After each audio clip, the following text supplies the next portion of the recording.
Qué gusto y qué hermoso se ve el teatro.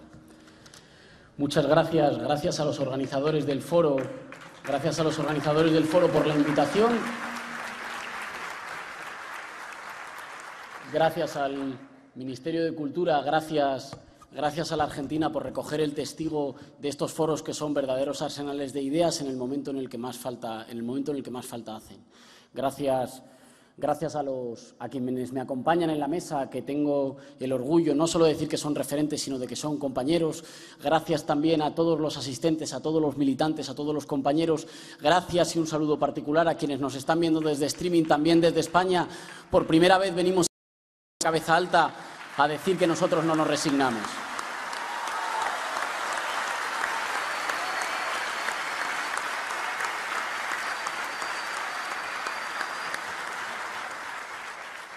Cuando decimos América Latina y Europa en el espejo, no estamos diciendo calco ni copia, no estamos diciendo la exposición de modelos que van a ser directamente importados.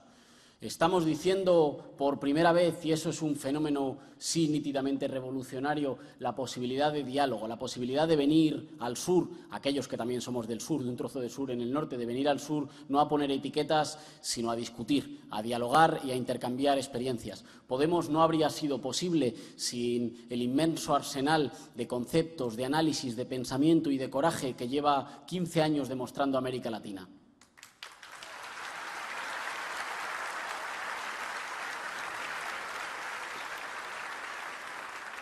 Sin embargo, afrontamos tareas muy diferentes. Si aquí la batalla fundamental es consolidar, sedimentar, hacer irreversible, hacer institución, hacer vida cotidiana las transformaciones de época, para que no dependan de una victoria electoral o de otra, para que se constituyan ya en un suelo mínimo de la convivencia que ni siquiera los adversarios puedan revertir, en Europa estamos en otro momento político. En Europa estamos precisamente en el momento de la apertura, de la capacidad de construir fuerza política que altere los equilibrios viejos y que le devuelva las instituciones a la gente, a las mayorías sociales, toda vez que es verdad que aunque las instituciones se siguen determinando, algunas de ellas, por el voto popular, ha habido una dinámica oligárquica que las ha venido secuestrando. Esto es, los ciudadanos, claro que votábamos cada 4 años, pero eso no era el elemento determinante para ver cómo iban a funcionar las instituciones y al servicio de quién. Se ha producido todo un fenómeno de secuestro de la soberanía popular por unos poderes financieros emancipados de cualquier capacidad de control ciudadano. Y nosotros hemos dicho que es muy importante que se vote, son muy importantes los derechos civiles, claro que son importantes, son siempre nuestra gente, siempre la gente humilde la que los conquista luchando, pero no basta con eso para que haya democracia. Para que haya democracia tiene que haber condiciones reales para la gente corriente que no tiene amigos poderosos, que no es privilegiado, de conseguir que las instituciones funcionen para el interés general, que la disputa política esté abierta también para aquellos que no son poderosos, que las condiciones de vida aseguren que los ciudadanos no tengan que vivir con miedo y que si no se dan estas condiciones no hay democracia. Nuestra tarea, por tanto, es la tarea de nuevo de invención democrática, de apertura, de construcción de poder popular que sea capaz de girar unas cuantas décadas de intento de cancelar la política, de girar unas cuantas décadas de imaginación conservadora, luego me referiré a ello, pero esa utopía conservadora que se creyó que en Europa se podía desterrar la política. Esa imaginación conservadora que pensó que Europa había llegado, y además se ufanaba de ello, arrogante, y decía, no, en Europa hemos llegado a un nivel de modernidad tal que nosotros ya no nos emocionamos con la política. En Europa no discutimos de cuestiones sustancialmente diferentes, discutimos de matices entre gestores que tienen la corbata azul o que tienen la corbata roja. Pero lo fundamental, la discusión política, la pasión, los afectos, la confrontación de ideas y de proyectos, eso ya está fuera. Nosotros ya habríamos iniciado un tiempo plano de la gestión, un tiempo en el que la política no es más que la administración de las cosas, siendo las grandes decisiones tomadas fuera de la esfera pública y, por tanto, fuera de la capacidad del alcance de la gente corriente. Esta utopía conservadora que durante un tiempo no solo se ha mirado hacia adentro en Europa, sino que también se ha permitido dar lecciones hacia afuera y decir, ustedes todavía se emocionan con la política y gritan y a veces cantan y a veces lloran y confrontan ideas, pero eso es porque no son suficientemente maduros, eso es porque no han alcanzado un grado suficiente de madurez política. Bien, esa utopía conservadora hoy se resquebraja en Europa en un momento en el que vuelve la hora de la política y al mismo tiempo que se resquebraja muestra que la democracia no es que haya un acuerdo fundamental sobre el conjunto de las cuestiones y que las cuestiones las gestionen técnicos, sino que la democracia es fundamentalmente la posibilidad de defender proyectos diferentes, la posibilidad de que existan canales para que incluso los más humildes a veces se puedan convertir en mayoría y puedan girar las instituciones para ponerlas al servicio de sus necesidades.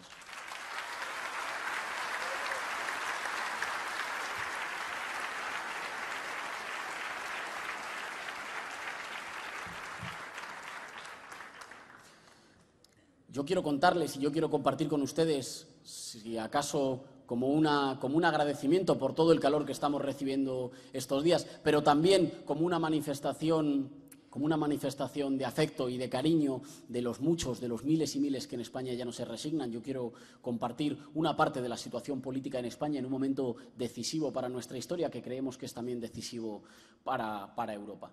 Para entender la situación política en España tenemos que partir de un diagnóstico profundo que cuando lo decimos hace ruido, pero que creemos que es el que mejor describe lo que está sucediendo en nuestro país. Tenemos que partir de la situación de crisis orgánica del régimen político nacido en 1978. Esto es, del agotamiento de un ciclo político abierto con la Constitución de 1978, del agotamiento de sus actores fundamentales, de sus consensos fundamentales, de sus instituciones principales, de sus certezas y también de un tipo de articulación social, de un tipo de bloque de poder que ha regido la vida de nuestro país durante los últimos 35 años. Me apuntaba, para tratar de ser más ordenado, por lo menos 7 elementos de esta crisis orgánica. No se preocupen que son 7, pero solo los enuncio. En primer lugar, un elemento de ofensiva oligárquica. Cuando nosotros hablamos de crisis orgánica del régimen político en España, no estamos hablando de una irrupción revolucionaria que habría roto los compromisos. Lo que estamos hablando, en primer lugar, es de un proceso por el cual han sido los privilegiados los que han roto el contrato social vigente, lo que marcó el escenario de convivencia desde los contratos sociales de posguerra, después de la Segunda Guerra Mundial. Es decir, una situación por la cual los privilegiados han dado por descontados los elementos de garantías y de acuerdo social y han avanzado sobre las posiciones de los subalternos en el Estado, concentrando, como nunca en las últimas 3 décadas, mayor renta, poder y capacidad de decisión política en la cúspide de la pirámide y deparando mayor empobrecimiento que en las últimas 3 décadas para la mayoría de la población. Así que, en primer lugar, una ruptura de los compromisos, una ruptura del acuerdo por parte de los sectores privilegiados. En segundo lugar, el desprestigio de los actores políticos fundamentales, pero también la pérdida de cohesión de las élites. Uno de los mejores termómetros del tiempo político en España es el desprestigio acelerado de las élites tradicionales y de sus partidos, que aún todavía consiguen un volumen muy importante, unas cantidades muy importantes de votos, pero que es un voto que comienza a verse escindido de la identificación. Es una suerte de voto cínico. Bueno, yo voto, pero ya no me lo creo. Voto, pero no me ilusiona. Voto, pero no me entusiasma. Esta es una situación... La casta, efectivamente. Esto es una situación que les será conocida. Esa situación por la cual los que mandan todavía mandan, pero no son capaces de articular en torno a sí el consenso mayoritario de la sociedad o de representar las esperanzas de avance, de progreso de la mayor parte de la población.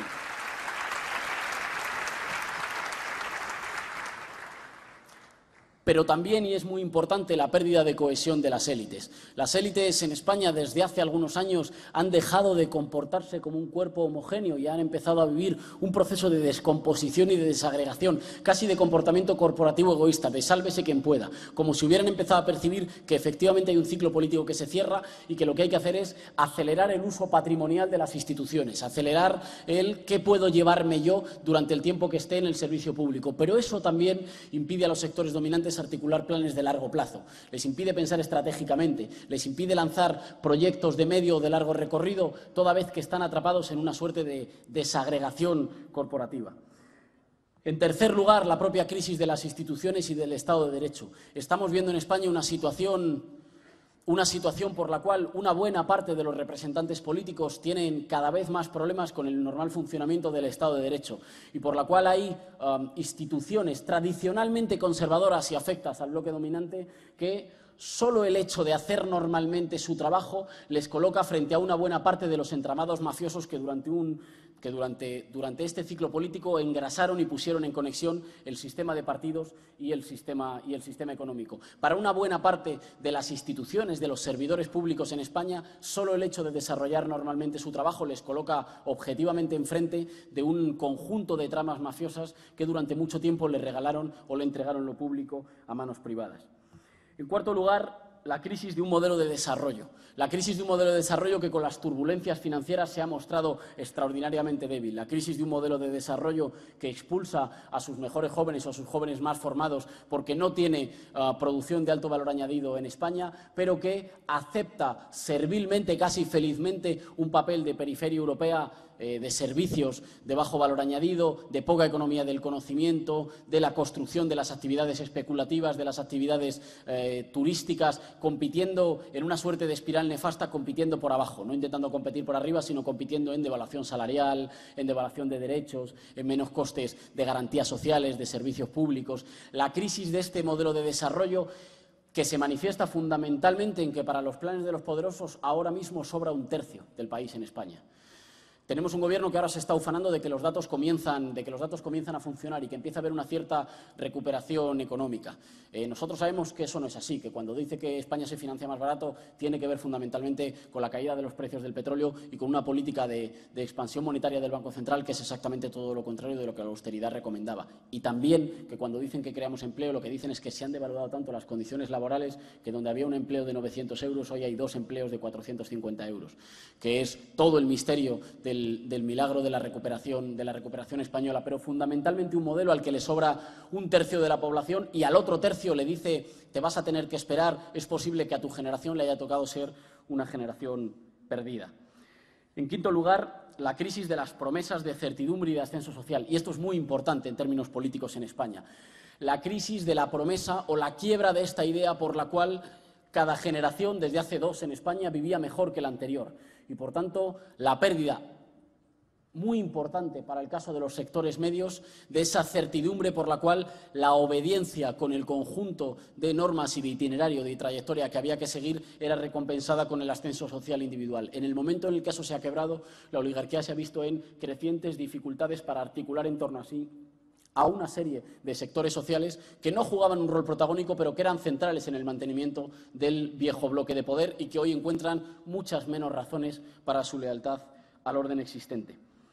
En sexto lugar, Europa, la importancia de Europa. Hablábamos antes de la vuelta de la política a Europa y también con la vuelta de la política la ruptura de la excusa que para muchos sectores o que para muchos de nuestros malos gobernantes constituía Bruselas. No se puede hacer otra cosa porque viene de Bruselas. Estos son los deberes que vienen de Bruselas. Si no hacemos esto, vamos a caer en un pozo de atraso, de pobreza, de caos, cuando han sido exactamente las políticas dictadas por Bruselas las que nos han sumido en un pozo de pobreza, de atraso, de caos, en una situación en la que ya hemos comprobado, y la situación de Grecia ha comprobado, que eran mentira todas las razones por las cuales debíamos adoptar las políticas de austeridad. En España, supuestamente, las políticas de austeridad tenían, en primer lugar, 2 objetivos. Uno, que estuviéramos en mejores condiciones de pagar la deuda. La deuda no ha parado de crecer y es hoy mucho mayor que al inicio de las políticas de austeridad, superando el 100% del Producto Interior Bruto.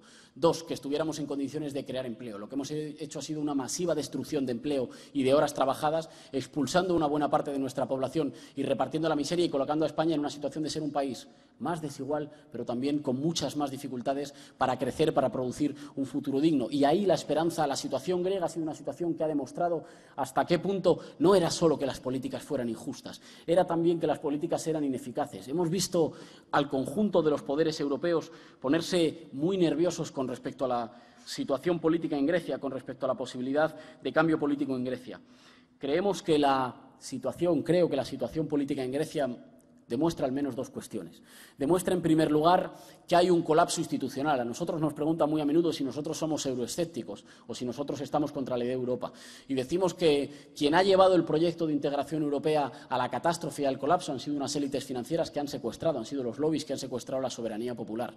Decimos que si el sueño europeo era algo, era el sueño de la libertad, de los derechos humanos, de que sus ciudadanos no tuvieran que vivir con miedo, de la protección social. Esas eran algunas de las razones por las que acaso tendría sentido en otro momento haberse sentido orgulloso de ser europeo. Y esas son exactamente las razones sacrificadas en un proyecto de integración europeo que no tiene frenos, que es esencialmente caótico, que ha sido mal diseñado y que hoy se coloca frente a un callejón sin salida en una Europa de dos velocidades, en las que las recetas ya cada vez de una Alemania más solitaria son cada vez más nefastas, no solo para los países de la periferia, en primer lugar para los países mediterráneos, sino para el conjunto del proyecto europeo. Y el segundo hecho es el hecho, como decía, del margen de la política. Con la recuperación en Grecia de un gobierno patriótico, de un gobierno popular puesto al servicio de su gente, se ha evidenciado hasta qué punto sí había margen.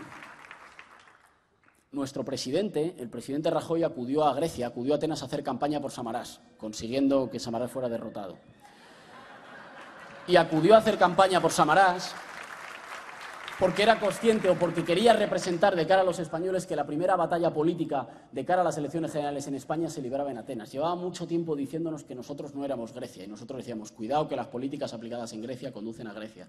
Y decían, no, España no es Grecia, España es un país diferente y una situación diferente. Y conforme se acercaban las elecciones intentaron decir efectivamente que el camino de Grecia era el camino que nos esperaba si cometíamos la osadía de cambiar las políticas que se habían manifestado ineficaces. Los compañeros griegos, los compañeros de Syriza nos dicen que los más crueles, los más rígidos, los más duros y los más miserables contra la posibilidad del gobierno griego de negociar mejores condiciones para su pueblo están siendo, en primer lugar, el gobierno español. Y para nosotros eso es un motivo de vergüenza, porque es un gobierno que no va a Europa a representar a los españoles, sino que va a Europa a representar los intereses electorales del Partido Popular, que tiene miedo a que las urnas se abran en España.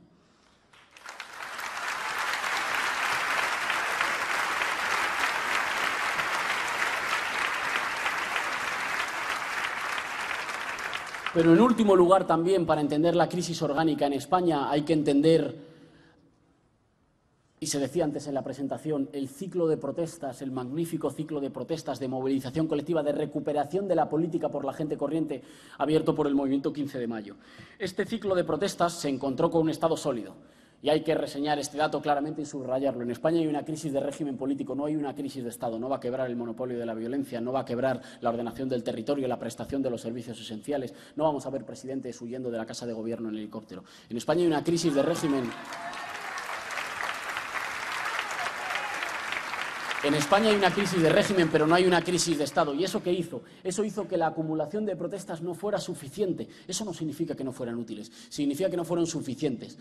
Nuestro pueblo lleva años protagonizando un ciclo de movilización heroica que le ha costado muchas multas, muchas detenciones, muchas horas perdidas, mucha gente despedida de su trabajo, mucho sacrificio, como el que hacen todos los vecinos que se agarran a la puerta de los portales para que no echen a las familias de sus casas. Y, sin embargo, todo ese ciclo de movilización política no fue capaz de alterar los equilibrios de poder en el Estado. Hay algunos sectores que entendieron que esto significaba que el movimiento 15 de mayo, el movimiento conocido fuera como de los indignados, era un movimiento impotente, había fracasado. Mientras que otros sectores decían, no ha fracasado, ya basta, ya lo ha conseguido, tiene que mantenerse fuera de la disputa por el poder, de la construcción de poder político y fuera del Estado para triunfar. Yo creo que ni una cosa ni la otra. No consiguió alterar los equilibrios de poder en el Estado, pero ciertamente construyó un nuevo clima de época, un clima de época que ayudó a que las élites todavía gobernantes se encontraran ya a la defensiva, tuvieran que hablar con palabras que no les pertenecían y que les incomodaban, tuvieran que incluir en la agenda demandas que no les gustaban, que trataban mal, tuvieran que intentar parecerse lo menos posible a sí mismos. Es gracias al ciclo de protesta del 15 de mayo y de los indignados, gracias a tanta gente que se movilizó, que se han abierto posibilidades políticas inéditas en España.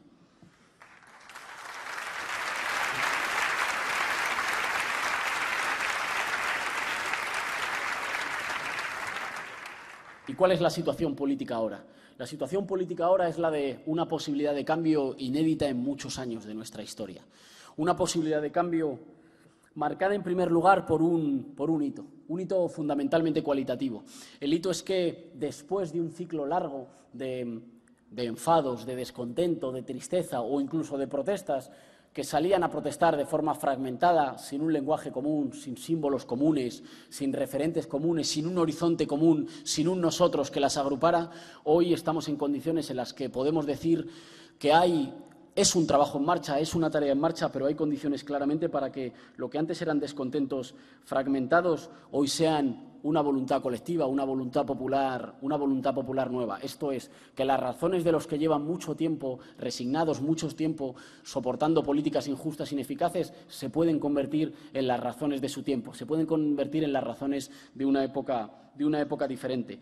Una de las manifestaciones más importantes de esto fue la movilización que tuvimos el día 31 de enero en la Puerta del Sol. Esa manifestación, yo soy poco sospechoso de ser objetivo, pero esa manifestación fue histórica. Y no fue histórica porque se movilizaran cientos y cientos de miles. Tampoco fue histórica porque se levantara a pulso, sin recursos y con una buena parte del establishment en contra, por no decir todo. Lo que la hizo histórica es que es una movilización, y este es un dato fundamental para entender qué puede pasar en España, es que fue una movilización explícitamente política.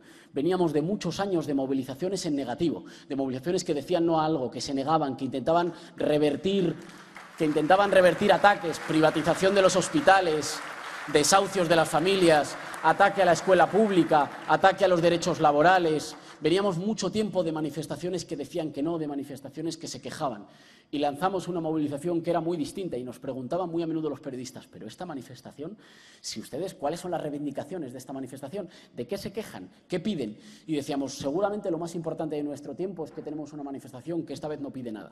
Tenemos una manifestación que iba encabezada por 2 palabras, una pancarta con 2 palabras que decía «es ahora», una manifestación que básicamente decía creemos que hay una mayoría popular en marcha que es capaz ya de recuperar las instituciones y de ponerlas al servicio de la gente. Ese es el dato más importante seguramente del momento político en España.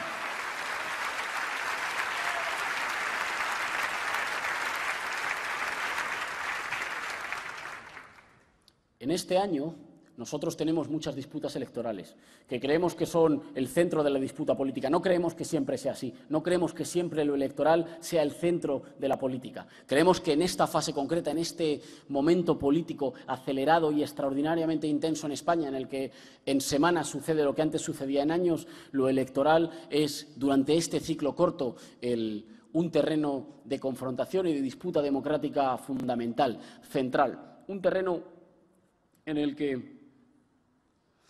que nosotros intervinimos desde el comienzo, impugnando algunas de las ideas que nos parecían mecánicas, las ideas que decían uno tiene que acumular fuerza en lo social, uno tiene que construir fuerza y después acude a las instituciones a que se lo cambien, como a la ventanilla de un casino. Mire, yo tengo estas fichas de fuerza social, ¿cuántos escaños en la Asamblea Nacional me pertenecen?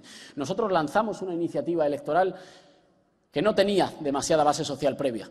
Dijimos, nos parece que las razones del cambio son ya hoy razones de sentido común y nos parece que merece la pena cometer una osadía y atreverse, sin que en absoluto esté garantizado cómo vayan a salir las cosas. Y encontramos que hubo mucho eco popular, encontramos que había muchas ganas, encontramos que había posibilidad de articular lo que hoy era un descontento fragmentado, disperso, sin referentes, sin símbolos comunes. La batalla electoral también era una batalla de construcción de identidad política nueva, de identidad popular nueva y con capacidad, además, de atravesar los alineamientos anteriores. Están desesperadas las élites políticas viejas en España por devolver la discusión política a los términos de antes, por devolverla a las certezas y a las palabras de antes, cuando ellos eran los que monopolizaban la representación política, y por evitar esta anomalía que nosotros decimos muy en broma, ellos nos recetaron muchas veces. Cuando la gente salía a protestar en España, durante mucho tiempo, cuando la gente salía a la calle a expresar que las cosas no se estaban haciendo bien, que se podían hacer de otra forma, recibían un comentario socarrón y burlón, a menudo arrogante, por una buena parte de las élites políticas.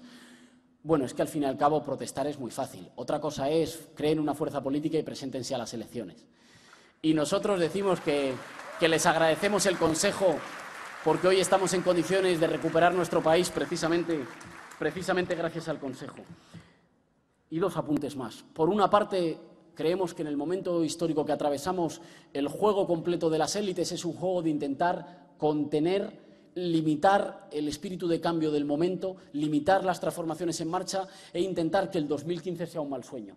Que pase este año de turbulencias. Había algún diario que titulaba, en la primera encuesta que nos dio primera en intención de voto, o había un diario que titulaba «La ira ciudadana aupa a Podemos a la primera posición».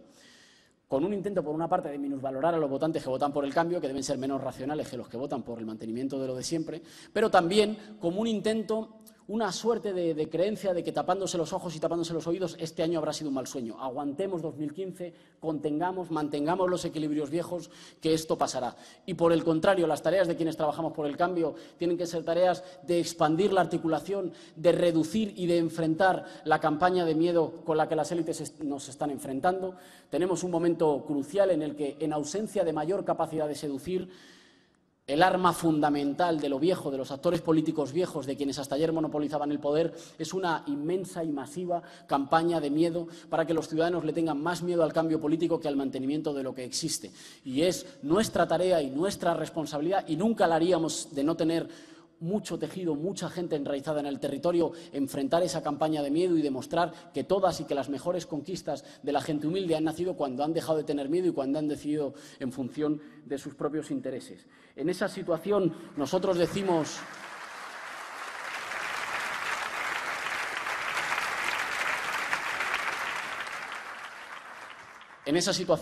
decimos que tenemos al menos 3 tareas.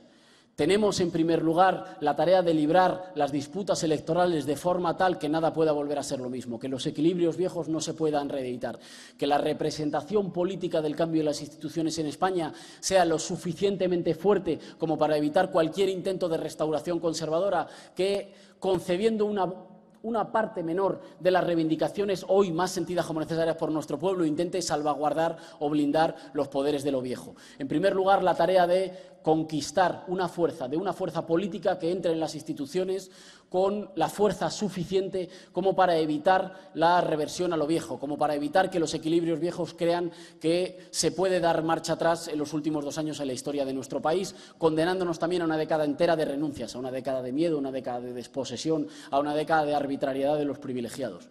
En segundo lugar, nosotros tenemos la tarea de la formación política, de la formación de los mayores, del reclutamiento, de la mano tendida y del trabajo político, intelectual y de gestión con los mejores cuadros que ayuden no solo a hacer las cosas diferentes, y esto lo hemos aprendido en América Latina, no solo a hacer las cosas diferentes de cómo las hacía el adversario, sino a hacerlas mejor. Y para eso vamos a necesitar siempre a los mejores, y eso es un trabajo intelectual, político y de gestión de primer orden.